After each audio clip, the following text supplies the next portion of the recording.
Welcome to another episode of The Drawing Board. Today is going to be a little bit different. Instead of doing a usual art lesson on a particular subject and doing a little demo, today is going to be more of just a talk about art. I'm going to talk about how messages are being distributed in art and how different ways of conveying an idea. We'll be analyzing some of the symbolism in art. So without further ado, I'm going to get right into it. I do want to preface this by saying that there is absolutely nothing wrong if you want to do art for purely aesthetic reasons. You know, that's necessary. Sometimes we use art as a way to relieve stress, and that's totally fine if that's what you want to do. But today's talk is going to be about how to use your art to convey a message. But it's not intended to persuade you to change your political thinking one way or another. The point is to make you aware of how these images affect you and how you can also use it in your art to make a statement. First, we'll go over the importance of content over technique. Then we'll talk about examples of messages in art. And then we'll talk about how imagery affects the way we think. And then I'll revisit some modern day examples. And finally, I just want to have a small little talk about how to use your art in different ways to send a message. So first, I want to talk about content over technique. And to really drive home this idea, I want to talk about this painting called Bridge by Robert Ryman that sold for $20 million at Christie's in 2015. Now you're looking at this and you're probably thinking, well, I could do this. And you know, I don't have any doubt that you can. But the reason that this is valuable is not because of the technique, it's because of the content. And you're probably wondering, what is the message behind this particular painting? Well, this is minimalism art, and this is a response to abstract expressionism.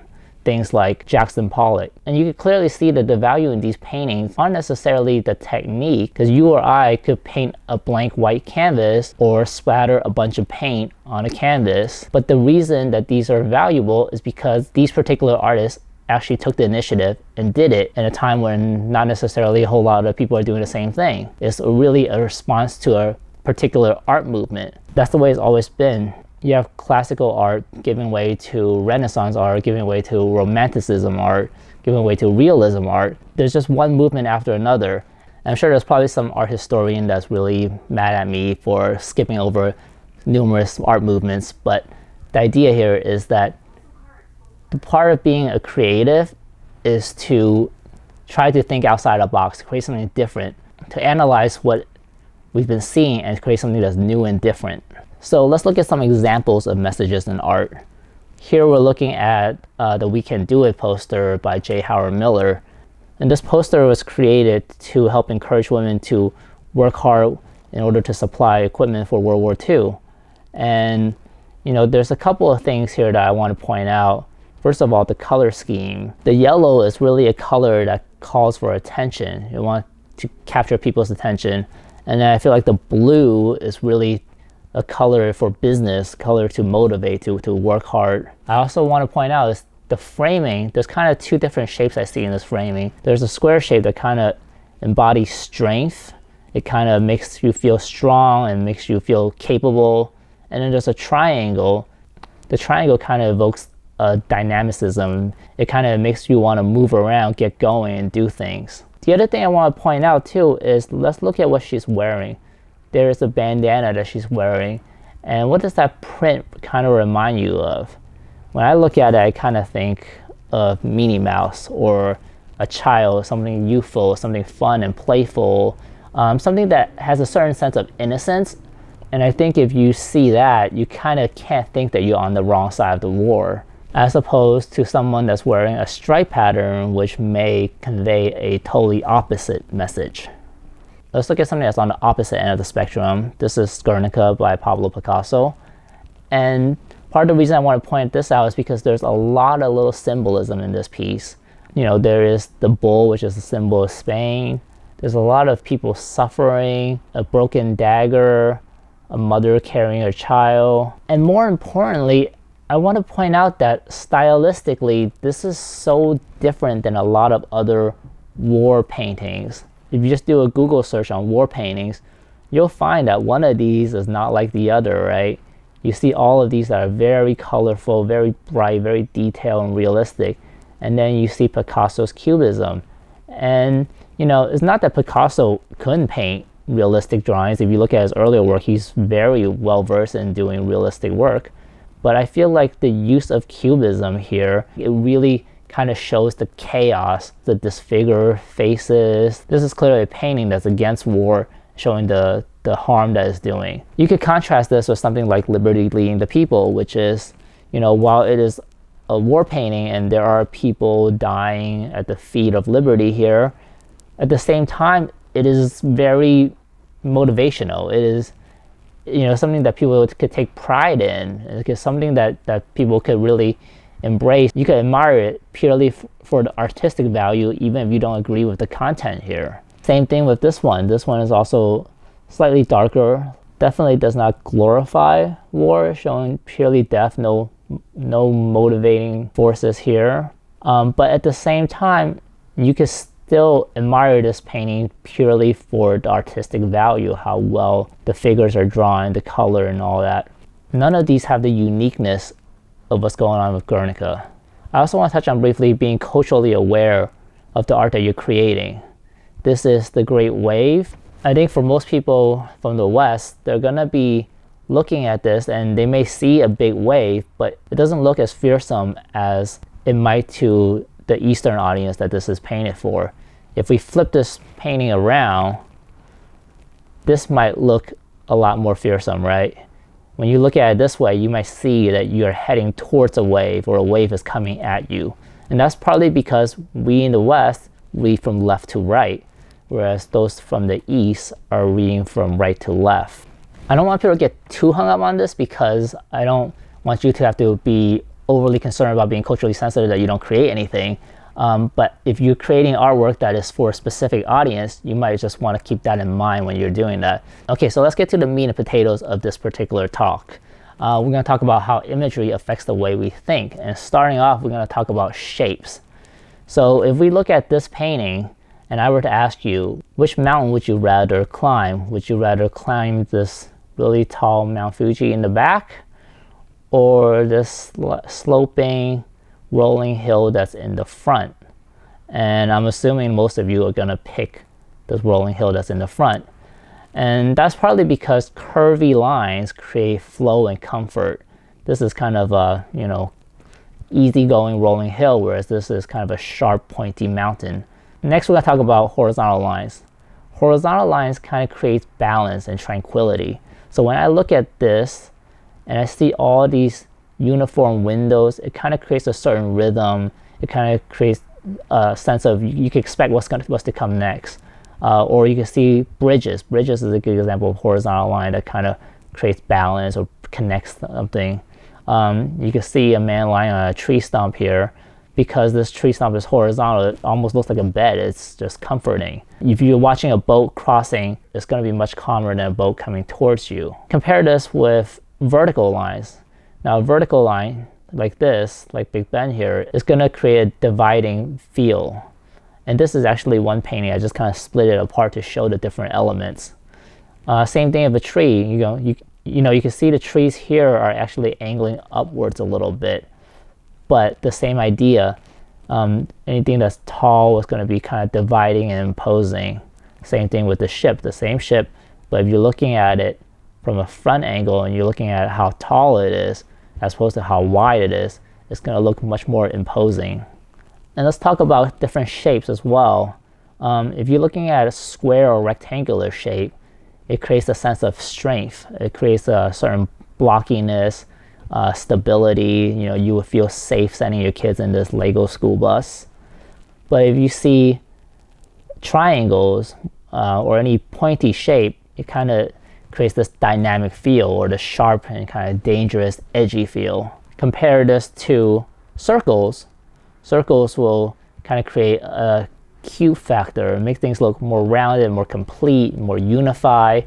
So that's kind of the basis for how a certain shape impacts the way we think. Next, I'm going to continue talking about how imagery affects the way we think, but now I want to talk about color. Here we have a basic color wheel, and the way I want to think about this is starting with the color wheel. I'm going to go outwards and think about what are some of the objects and nature that we see that reflect these colors. You know, there are things like blood, meat, fall colors, sunlight. Over on the green side here we have like trees, nature. Once we get around to the blue side we have water, sky, we have twilight. And now I want to go further out from there. I want to look at how we adapt these colors. So, you know, fire trucks are red, ambulances a lot of times are red because it's kind of derived from the color of blood or color that catches our attention. You know, we think of hell and how it's depicted as fiery brimstone, a lot of red as well. When we think about fall, we probably derive those colors from the fall leaves. So sometimes we see like things like poisonous animals, we see bright contrasting colors. And you can see how we use those as caution symbols like traffic cones. We use yellow to reflect gold and gaudiness. We use yellow as a way to get attention. Green is, you know, a color of plants, and we use it for like things like gum and, you know, when you want to convey a sense of freshness. On the other side of the color wheel here, we have blue, which is kind of a color that's adapted by the Navy or a lot of maritime places. Blue is also a color that's used in business a lot. Blue is kind of a symbol of reliability. One thing I do want to point out here, when I ask people what they think of when they think purple, a lot of times they say royalty. I think this is an area where I won't say it's wrong, but I do disagree. I think it's oversimplified.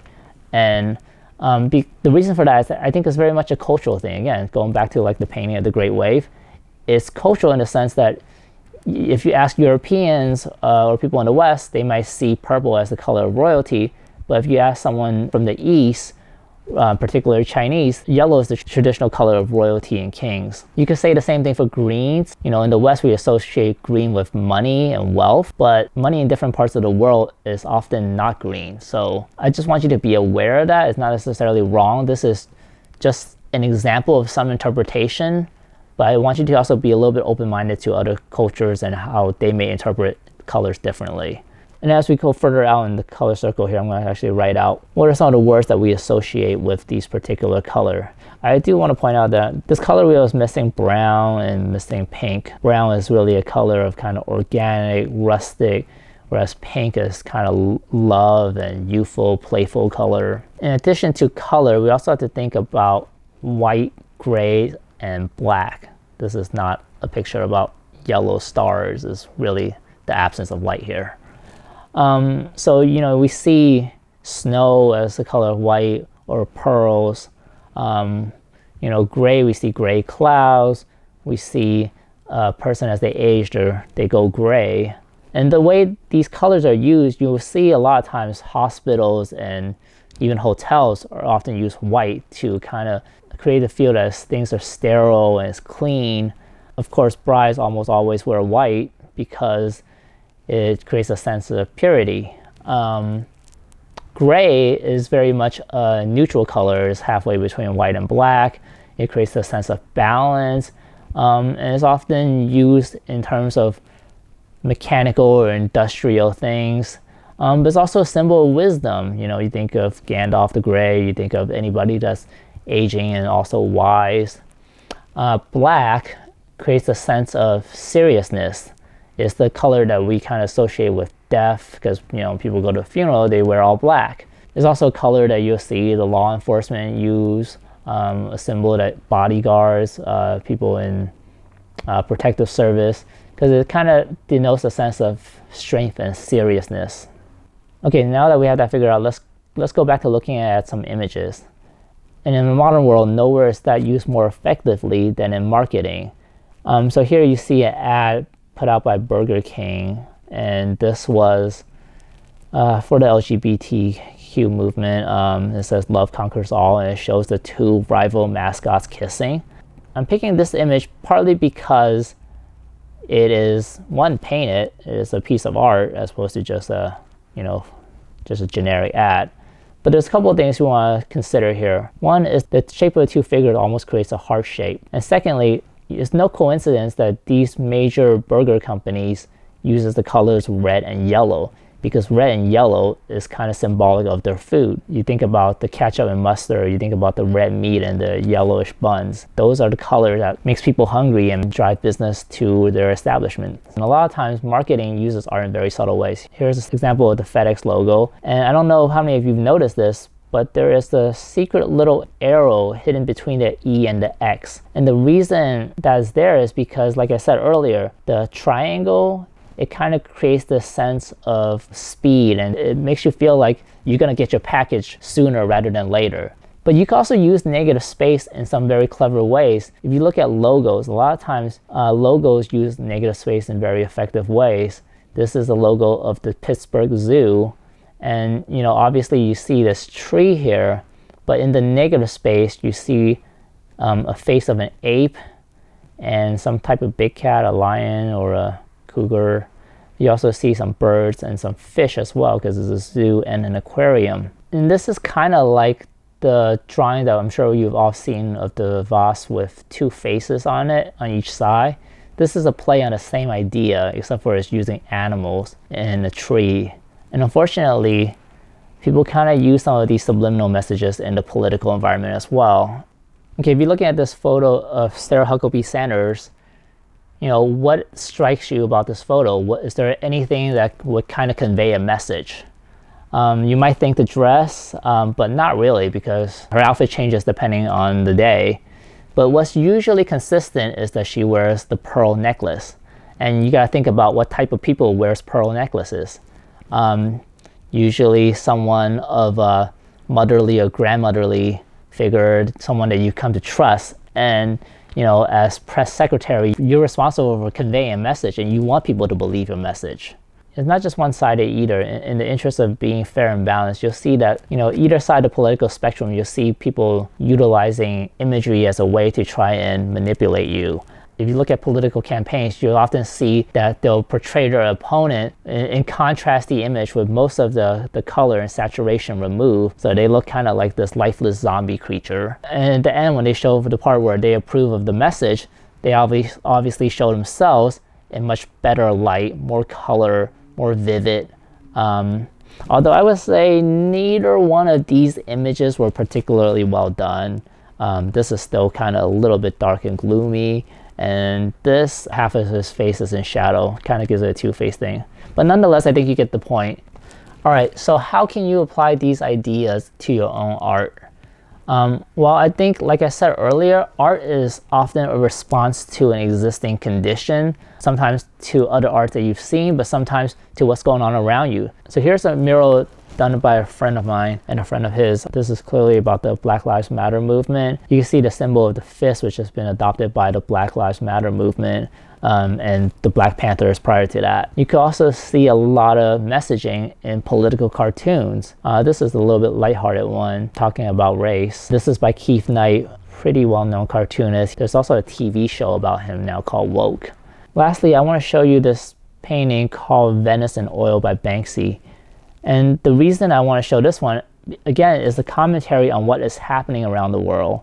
If you Google images of Venice paintings, a lot of what you see will be gondolas and canals and gondolas and canals and maybe a bridge here and there and more gondolas and canals. But when you look at this painting that Banksy did, it's a cruise ship, which you don't see very often, but it is what's happening, or at least it was what's happening in Venice with all the cruise ships that were going by and kind of ruining the environment there. And it's so different than everything else. So it kind of goes back to what I said earlier about trying to think outside the box and create something that's different than what you normally see.